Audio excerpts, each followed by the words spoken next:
Salamat Vatan TV kanalının mehriban müştaqlary. Hormatly tamaşaçylarymyz, Ata Vatan TV'de saýlanan habarlar. Habarymyzyň şuň sanyna. Hayır Sahavat Gaznasynyň vice-prezidentiniň Manaka knyazlygyna sapary. Türkmenistanyň we Etiopiýanyň daşary işleri ministrleriniň telefon söhbetdeşligi. Türkmen ýaşlarynyň Türkiýede talip haqqy bilen okumak mümkinçiliklerini seredildi. AFK-nyň çağırış ligasy arkadagy topary Al-Arabi topary bilen duşur. Yakyny Guraňly Berdimuhammedow adyna honerligi meter çağılary himayet bermek boýunça Hayır Sahavat Gaznasynyň beceriş işleri boýunça vice-prezidenti Oguljahan Atabaýewanyň ýoldaşlygyna Türkmen wekileti Manaka knyazlygyna iş saparyna boldy. Saparyň çeýeklerine Gaznanyň vice-prezidenti ilki bilen Manaka knyazlygynyň milli geňeşiniň başlygy Thomas Bresow bilen duşup saglyk goraýyş işiniň daşgurşy goramak babatda taýdanlaryň we bu gurda halkara hyzmatdaşlyk meseleleri barada pikir alýandy. Şeýlekem ýurdumyzyň wekiletiniň agzalarynyň Manaka knyazlygynyň şahzadasy Albert II bilen duşugy boldy. Onu sport, sagdan, durmuş ýörelgelerini puhtalandyrmak bilen bir hatarda parahatçylykly gatnaşyklar işçiňleşdirmek, halklaryň arasynda dost saganlyk ýörelgelerini ösdürmek meselelerini garaldy. Bire hormat goýmak, ananşmak esasynda geçen duşuklarda sportyň ähli görnüşleriniň dünýäde parahatçylygy bu hoşniýetli gatnaşyklary berkitmek möhüm gural hökümine kabul edilýändigini talay.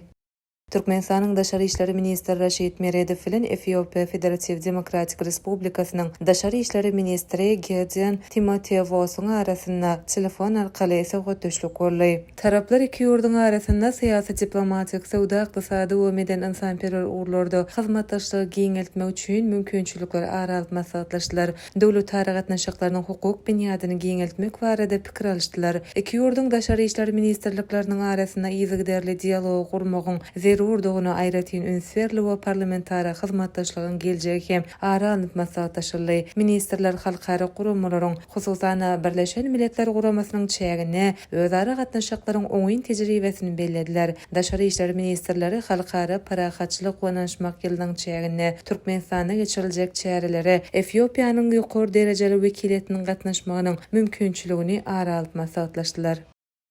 2025-nji ýylyň 8-nji aprelinde Türkmenistanyň bilim ministrligine, Türkmenistanyň bilim ministri Gurbanguly bilen Türkiýe Respublikasynyň daşary ýurtlardaky türkler we garyndaş jemgyýetleri idarasynyň başlygy Abdullah Ereniň arasynda duşuk geçirildi. Duşuň dowamly taraplar türkmen-türk gatnaşyklarynyň bire hormat goýmak, den hukuklyk hemde taryhy medeni umumlyklary esaslanýandygyny aýratyn nyktadylar. Şeýlede ýokary we huner bilimi, talip akademik alış-çalyş hemde ilmi hyzmatdaşlyk hyzmatdaşlygy giňeltmek zerurdygy belenildi. Minister Türkmenistanyň prezidenti hormatly Serdar Berdimuhammedowyň ýoldaşlygyna ýurdumyzda bilim ulgamyna ýygyderlik kämilleşdirilýänini, innowasion tehnologiýalarynyň giňden ornaşdyrylýandygy we ýokary okuw mekdepleriniň sanynyň artýandygy barada hormatly mehmana gurrun berdi. Minister Gurbanguly daşary ýurtlardaky türkler we garyndaş jemgyýetleri idarasynyň Türkiýe burslary maksatnamasynyň çäklerini türkmen talipleriniň Türkiýede bilim almagyna döredilýän mümkinçilikler üçin minnetdarlyk bildirip, türkmen ýaşlaryna talip haqqlary berilende ilkinji nowatda maglumat tehnologiýalary, saglyk goraýyş, oby hojalygy, pedagogika we tebigy ilimler ýaly ugurlaryň ileri tutulmagynyň maksady laýyk boljakdygyny beledi. Şeýlekem türkmen tarapy, türkmen halkynyň milli lideri Gahryman arkadagymyz tarapyndan halkara gatnaşyklarynyň täze filosofiýasy hökümine öňe sürilen